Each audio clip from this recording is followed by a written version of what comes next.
Namaste, Portland. How are you? Welcome to our Portland-based virtual mindfulness experience, where we are going to be meditating for the city of Portland, for the residents of Portland, and their dreams that they hold, and the businesses that they have, and the families that they maintain. There's so many aspects of life that we often let go unnoticed. Today is the day that we choose to pay attention to the areas of life that are so easy to overlook. They're so easy to forget about. They're so easy to allow to simply pass by. Well, mindfulness invites us to pay attention to the little things, because what we know from practice is that the trickle becomes the storm, that the storm becomes the wave, that the wave becomes the ocean that consumes all, that's big enough to contain it all, that can build mountains and that can tear down mountains. A little small amount, when grouped together, becomes massive and becomes mighty. And so wherever you are today, you may be looking at your life as little. You may be saying, I'm right here. I'm in Portland. I have my little business. I have my little savings. I have my little house. But oh, resident of Portland, what can be gained from the little thing is powerful.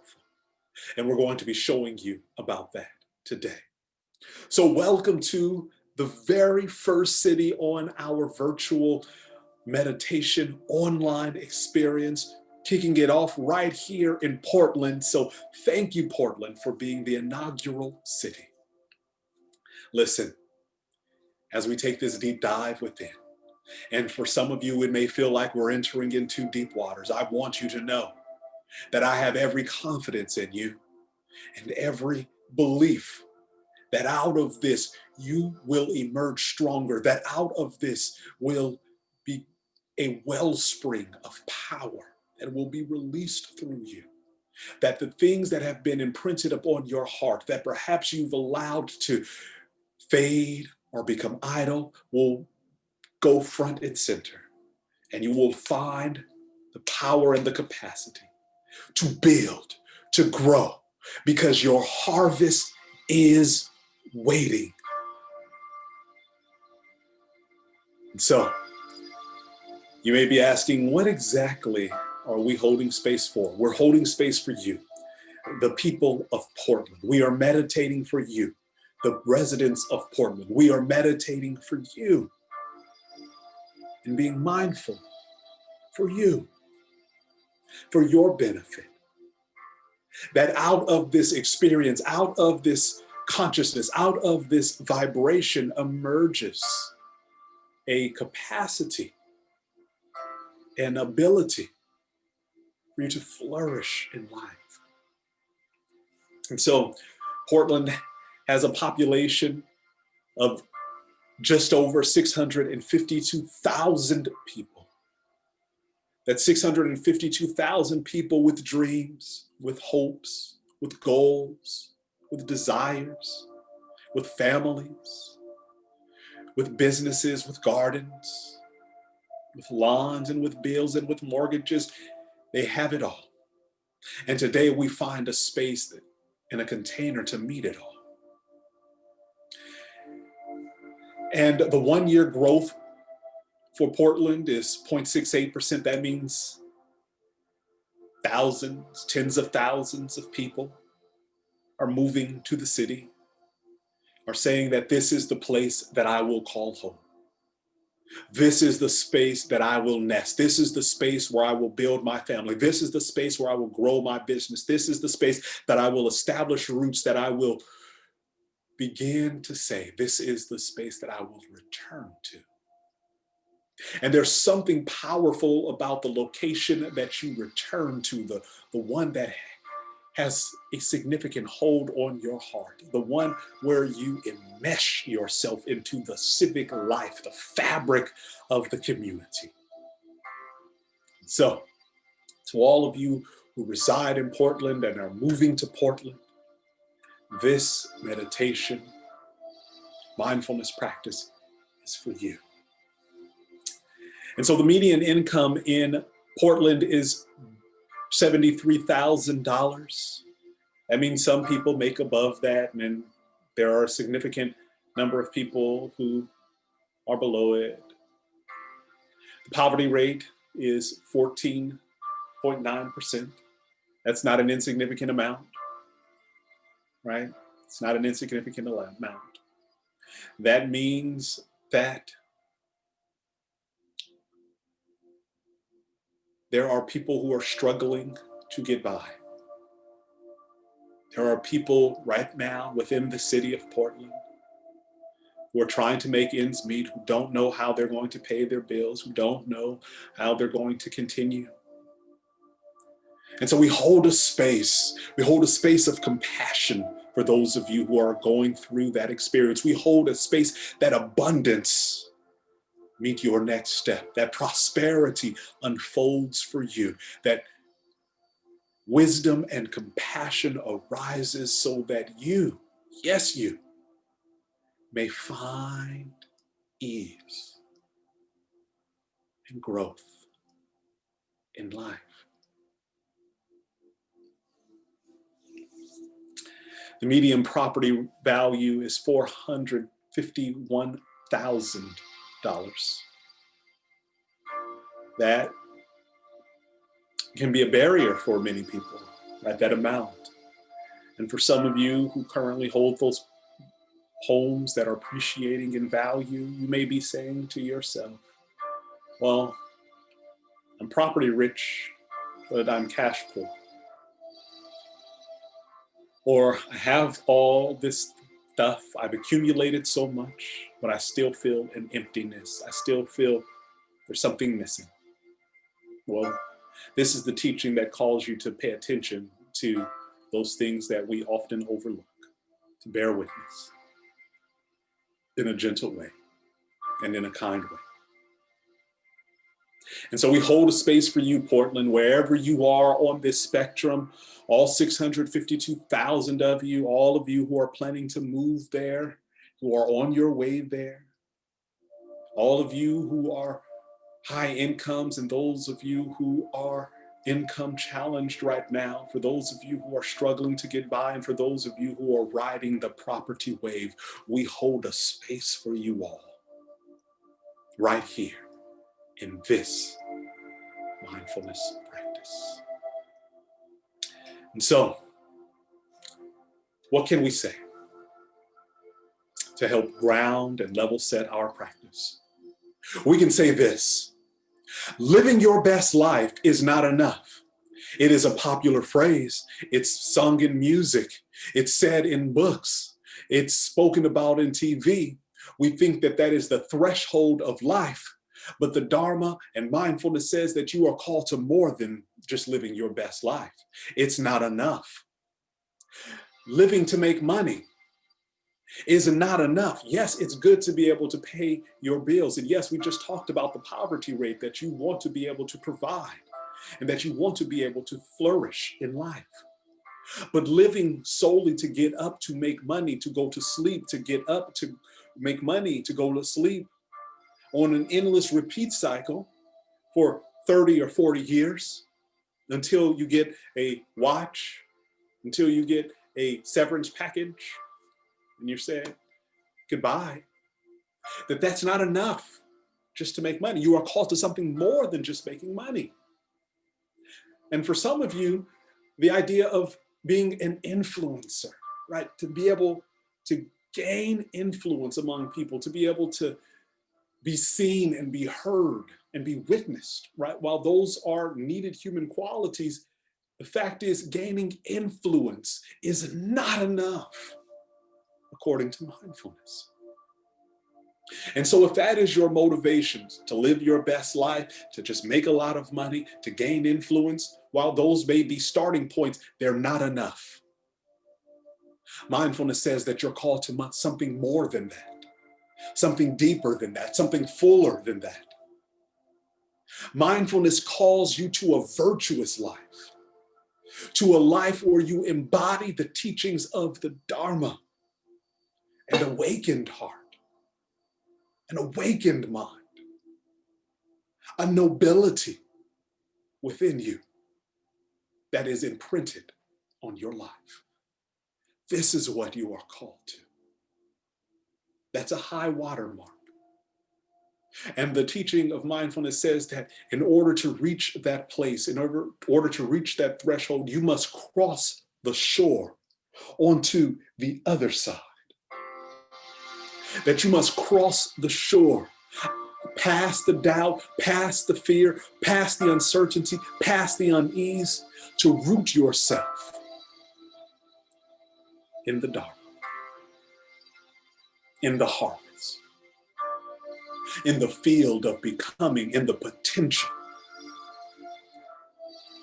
You must take root there, and only you can arrive there. And so, when we think about the Dharma and that nobility, it leads to a deeper invitation, right? And that is why we practice. The deeper invitation of our practice is to live with a boundless heart and a luminous mind, to not be caught up in a cycle of reactivity, of habit, of custom, of past trauma, of being rooted in a schema that just says, do something, be on autopilot, simply react, don't process. No, the Dharma invites us to hold a space so that we can make wise choices, skillful choices in life. This is why we are here. And this is why we practice. And this is why we hold this space. Moment by moment, breath by breath.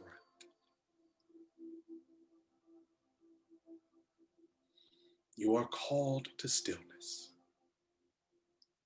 And you are called to peace.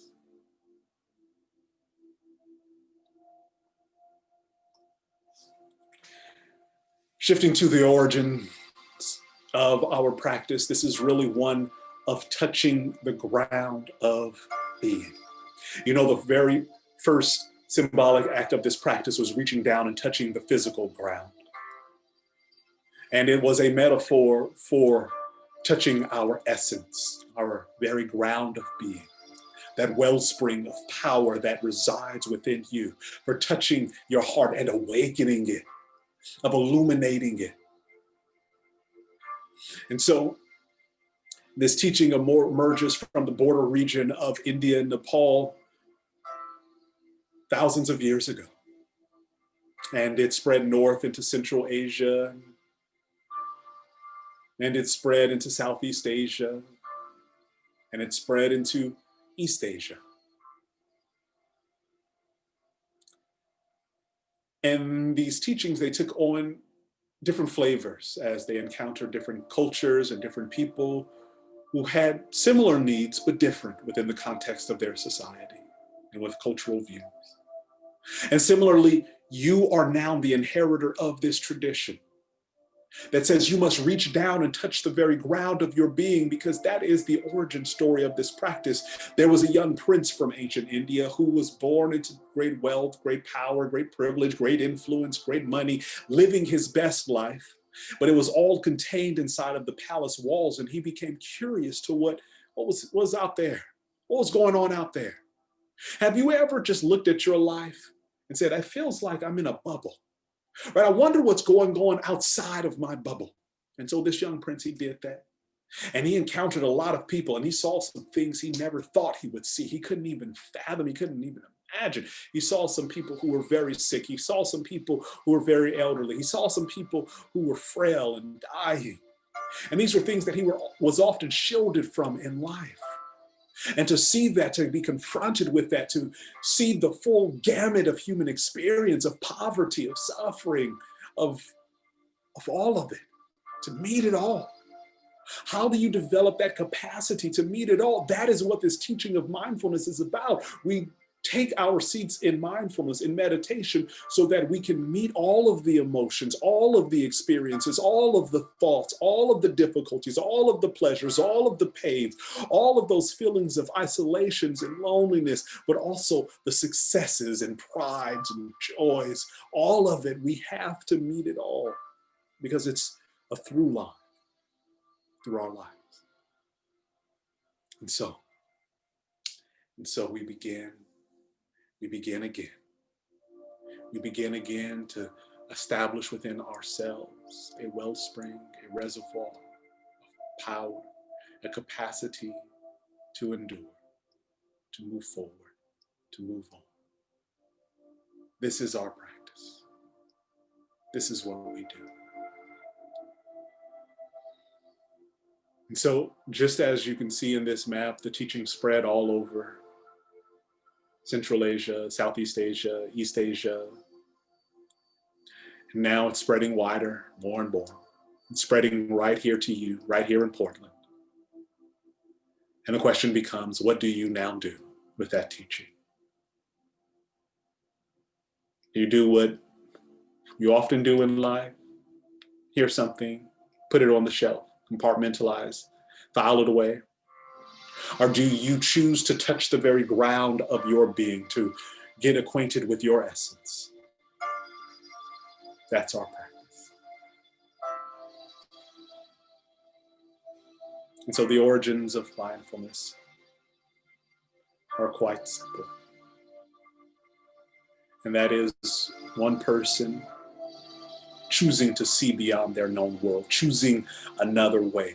That capacity to choose, to engage in a sovereign act, to engage in willful volition, that you don't have to stay caught up, that you don't have to necessarily be reactive, that you can create a spaciousness to choose another way.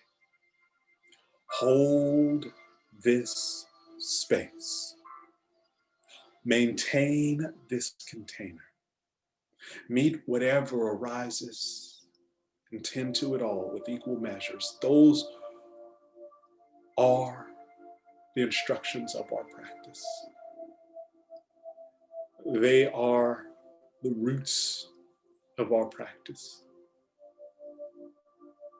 And really, our practice are like these lights that are on this pathway. They help illuminate. They're wayfinders, right there in the middle of the night.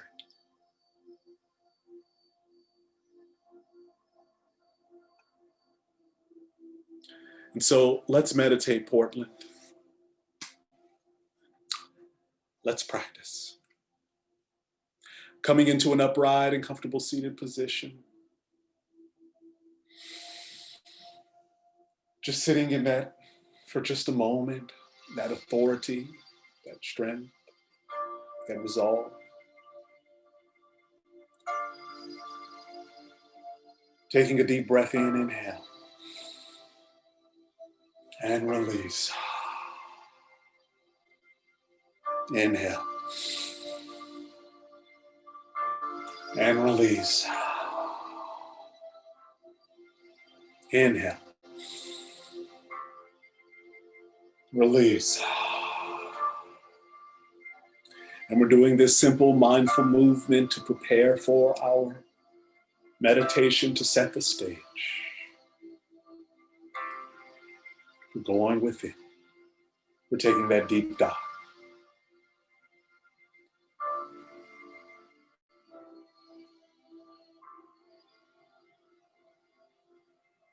And releasing.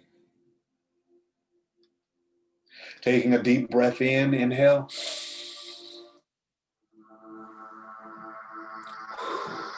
Release.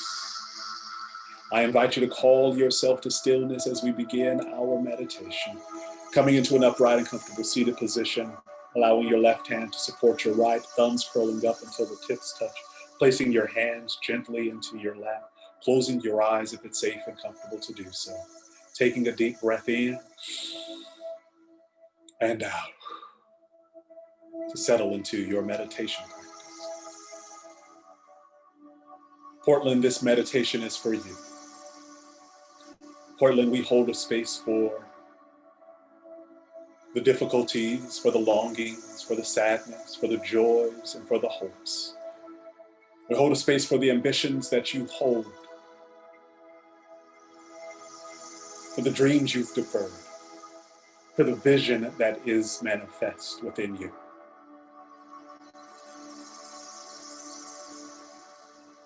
We hold a space for the next step that you must take, and the courage you must find in this moment to take it.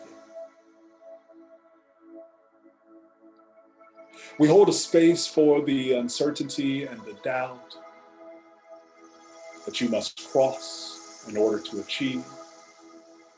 We hold a space for it all.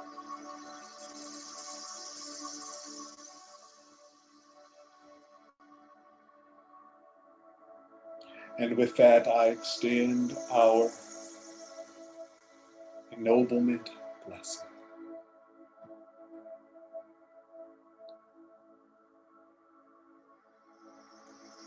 You have value and you have worth. Because you are of noble birth.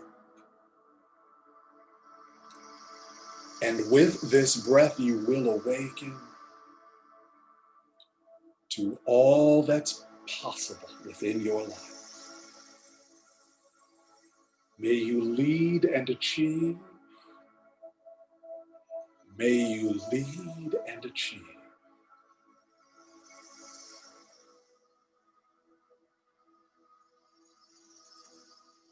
Namaste.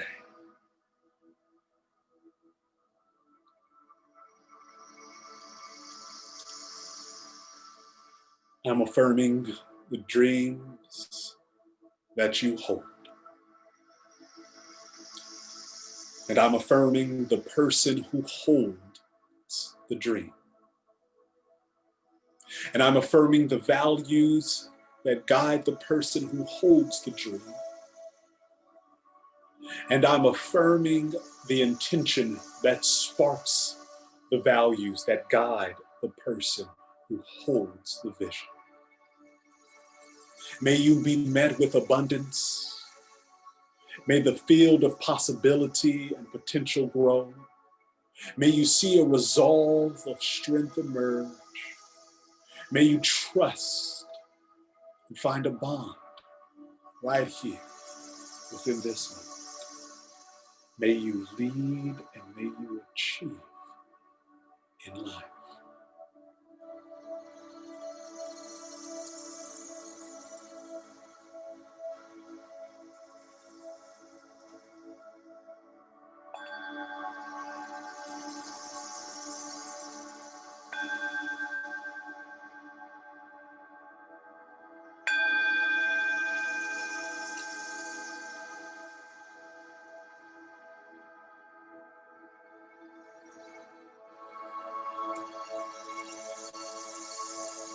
Namaste, Portland. Let me tell you what a privilege it was to be able to meditate with you virtually and to hold this space with you. Let me also extend my deep gratitude to all of you who have chosen to make this step into your nobility. That your destiny is found in the next step. And your courage to meet that destiny is found in this step. May you all take this step and the next with this breath of mindfulness, with this capacity to awaken to what is possible in your life. You are now ennobled. Walk with your nobility. Just as these light posts in the night, may you illuminate and radiate until all seek that light, and no one is excluded from our practice. The next steps are Find community. If you want, you can visit aumrie.com, AUMRIE.com, for Sangha, for community, for resources on how to deepen your practice, or you can find a local community around you. 2, continuity. You have to continue. You have to maintain your practice. Daily meditation is key. That is how you create that stability. And number 3, finally, conduct. You have to begin to watch how you live. How you live matters. It's important. It's valuable. So, ladies and gentlemen, everyone, thank you, Portland, for your practice of mindfulness, for holding this space so beautifully. I really, really extend my deepest gratitude to you. You will lead and you will achieve in life. And know this, you are ennobled. You have a boundless heart, an awakened heart, and a luminous mind that will enable you to create new businesses, establish families, grow your teams, produce new revenue streams. You will be able to lead and achieve in life. Namaste.